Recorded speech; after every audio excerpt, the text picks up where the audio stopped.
There are times when you might come across a locksmith or someone who deals with keying and the science of keying and locksmithing in general, and it's like they're a Debbie Downer. Why do you want to do that? You know, you don't want to do that. That's not a good idea. A lot of those people are just negative to begin with, and don't understand how you can do things that probably aren't a great idea, but do it in the safest way possible. But when it comes to Maison keying, that's definitely an area where you want to say, why do you want to do that? That's probably not a good idea. So Maison keying, in the locksmithing world, every book you're going to read is going to say Maison is French for house, and that's what Maison is. I wouldn't know that unless I read locksmithing books. So it's a term that I think some people will use as called common keying. This is in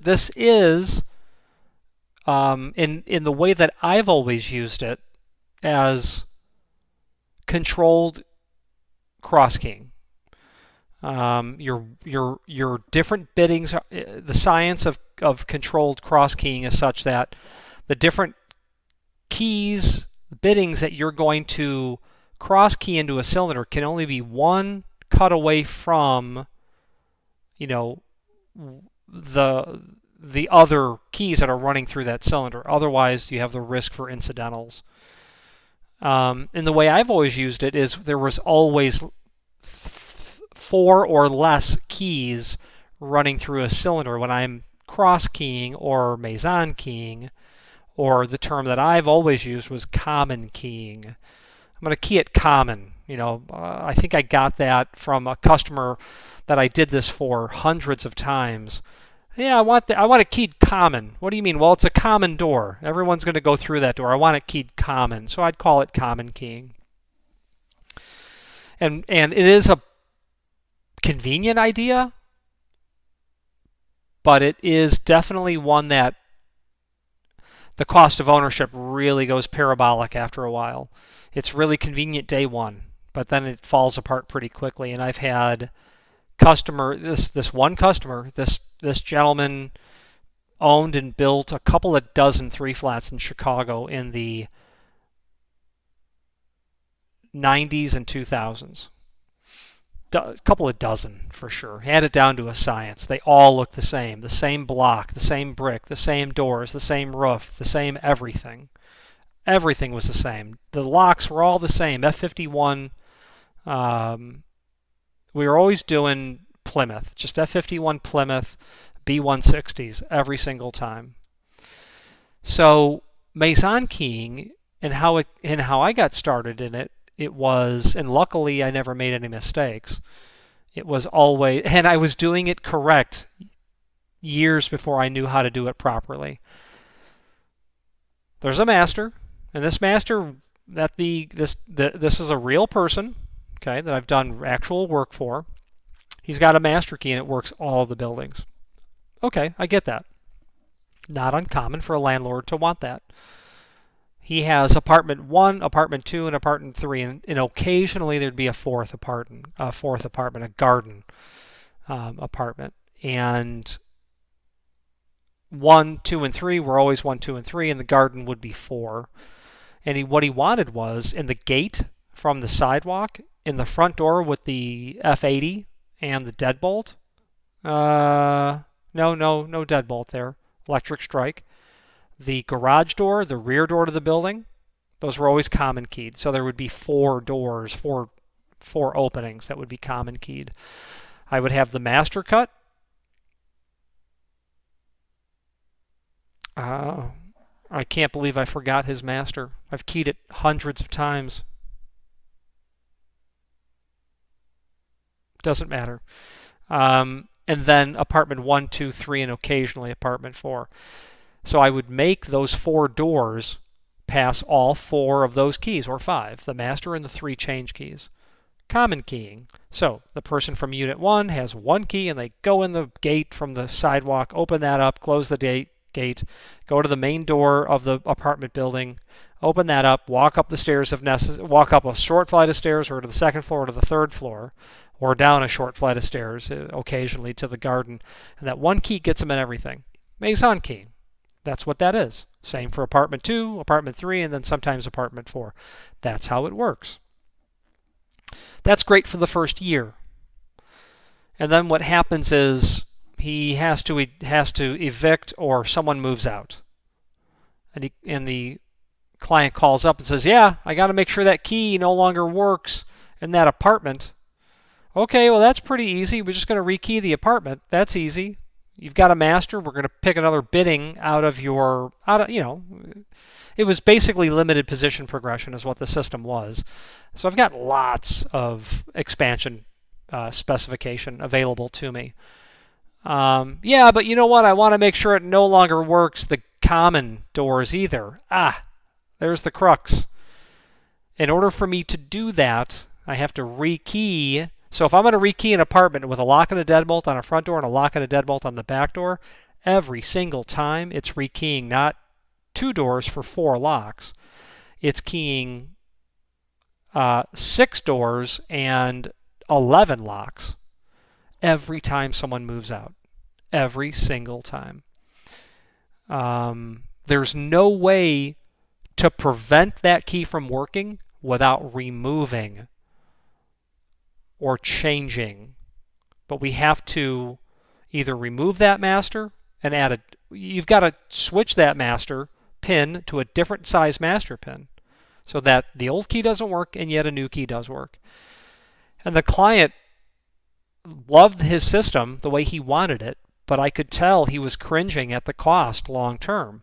1 building, 2 building, 3 building, 12 building, 15 building, 18 buildings, people moving out constantly and out, and here I am on Saturdays, every other Saturday, going to some 3-flat building on the north, near north side of Chicago. And, it was great for me, kept me busy. I enjoyed doing it, but I also thought to myself, and in the last class I was, and Lloyd Selber said it, with this great invention of the key ring, you can have 2 keys. He went on, it was just great oratory, because he went on to say, what's preventing you from having 2 keys? 1 key for the common, 1 key for your apartment building. Okay? Keep them isolated. Are the keys too heavy? I just couldn't carry 2 keys in today. I couldn't get out of my car with 2 keys. So the logic is, while you still have locksmithing to do to maintain that system, you don't have to think of it as perhaps such an issue. If someone has moved out and you don't rekey those commons, well, that's your decision. They should be. But you can rekey the apartment unit immediately without affecting the other situations. The problem with rekeying those commons is, you're taking apart a cylinder, and apartment 2, let's say apartment 1 moved out. Well, apartment 2 and 3, they have their keys. And you've got a live cylinder there. And the last thing you want to do is disrupt that cylinder, so now apartment 2 or 3 on Friday can't get in the common door because something went wrong with the pinning of it. They were always zinc, well, in the F-series locks, zinc plugs, so those would wear out. And I didn't like servicing those old locks from the perspective that, things get worn out and the client doesn't want to pay to replace the lock. Okay, so that's why it's an awfully convenient idea up front, but that cost of ownership gets real parabolic after a while, and that's exactly what it is. Let's switch to the screen view now, and let's dive into the chapter and read through it.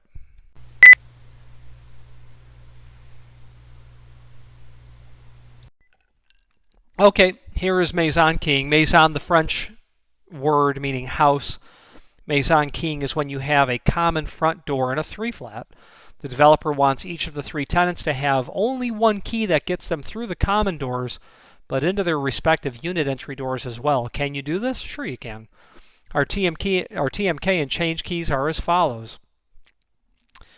So what I've done here is I've just simply progressed chamber 3.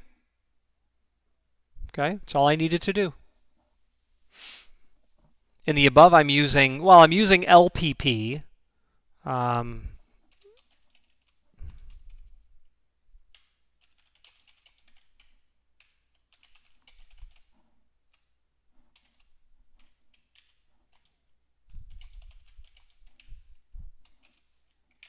Sorry, I am editing this live.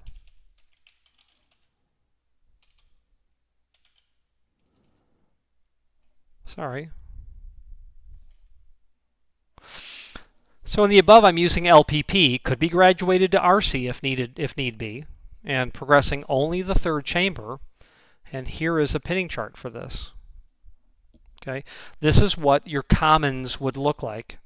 Your front gate, the F80 on the front door, the garage door, and the rear door to the building. 470529. Okay. Your other keys are going to be 472529, 474529. Great. It's beautiful. It works nice and neat. Is Maison keying a good idea? Initially, it might seem so, and usually the owner demands it. And usually when you're getting that sort of demand situation from an owner, that tells me they don't know what's best for them. And I only say that because a lot of contractors are awfully undereducated, and a lot of contractors are as sharp as they come, but they do not understand the science of locksmithing like someone who studies it. And sometimes the headstrong contractor will make a decision that, I told you so, just isn't something they want to hear 2 years down the road. So, I always stand my ground in those situations to a point. I make it clear in the world now of email. You can obviously get it written down. So the owner usually demands it. It is awfully convenient as well, but there's a fly in the ointment. What happens when the tenant on the second floor moves out? Well, you would assign them a new change key, and the next change key is 478529, and you rekey all the lock sets on the second floor. Easy task. But how do you get them through the common door? Yep, that's right. You must rekey that as well. Or, and this is one thing that this customer of mine did, he would give the new tenant 2 keys. He'd give them the original apartment key number to get them through the common, and then give them a new change key for the apartment that we've repinned. So we would repin the apartment. There'd be a new change key, but we wouldn't touch the common. The new tenant gets the old tenant's key that used to work their apartment, but it still works the common, and then they give them a new change key. So now that new tenant's got 2 keys, but the first 2 tenants who still live there have only 1 key. So he's done that many times as well. You can do that 3 times total. You've got 3 keys on those 3 biddings in those commons. The issue is, well, lots of issues with that I won't divulge. That's right, you must rekey those commons as well. In fact, you will need to rekey all common area locks. You went from having to rekey 2 locks and deadbolts for the second floor to now rekeying 8 locks, which are the original 4, the common front door, the common rear door, the garage, and laundry. Okay, I used a different example there. There was always a gate involved, a Schlage B250. This is usually where the developer looks at you with a gaping mouth, and I've seen a lot of gaping mouths. What? They think that, I don't understand locksmithing. What do you mean you have to do that? I had a customer 2 weeks ago here in Naples, and he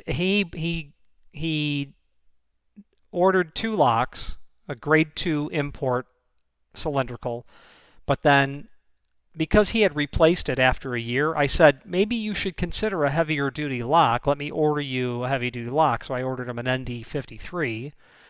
And he gave me the change key to key it to. He's like, yeah, this is the key that works there. This is the key that goes through those doors, meaning this is the key that's supposed to work that door, not other doors. Maybe one other door, I don't know. Well, he came back the next day and said, yeah, the master key doesn't work this cylinder.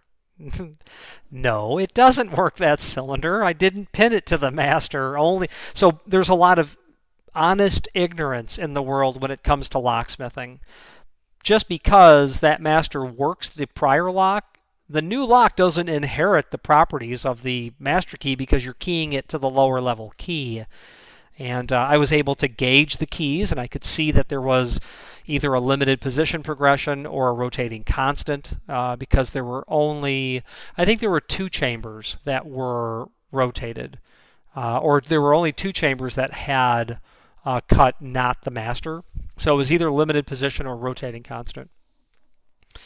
But the point is that there's honest ignorance out there. So you'll have to rekey everything. This is usually where the gaping mouth. I've seen a lot of gaping mouths. I had to rekey this exact scenario scores of times over a decade or two. The upfront convenience is very nice. The long-term cost of ownership is less so.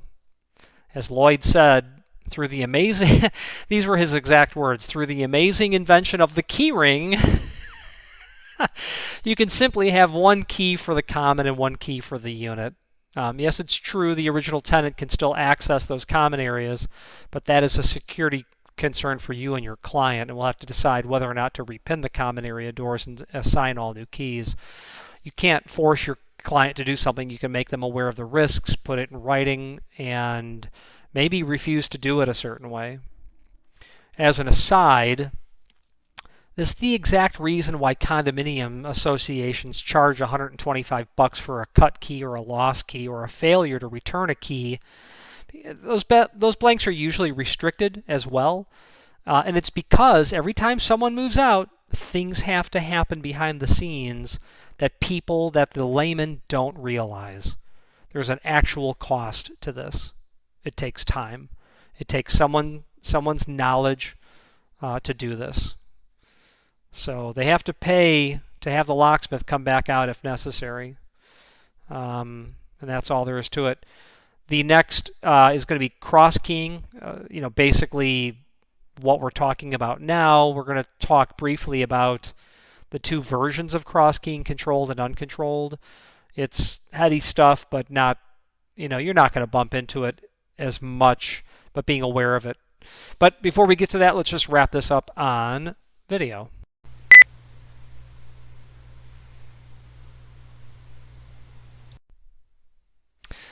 So Maison keying, or common keying as I had always called it, do it or don't do it. It obviously makes the common cylinders less secure because you now have other keys that work it. If it's rotating constant or limited position progression, you're not adding master pins everywhere. Do it, don't do it. It was a source of revenue for me. It's what the client wanted. Okay, so I was giving the client what they wanted, and I did it in such a way that was the most secure way possible, and it was a source of revenue. And every time someone moved out, I was called out to do more work. And it was just more work than the client wanted me to do, but this is the system you wanted. We explained that at the outset. The client said, oh, that's no problem. Not realizing in year 2 through year 15, your locksmithing costs more than doubled every single time. Every time. But you do have multiple doors, so you've got to think about, do you want someone who's moved out or has been evicted to be able to get in those common areas? So it has to be thought out. And, now you understand the benefit and the advantages and disadvantages of it, I suppose. Let's move on to cross-keying, a very boring subject. Let's just breeze through it.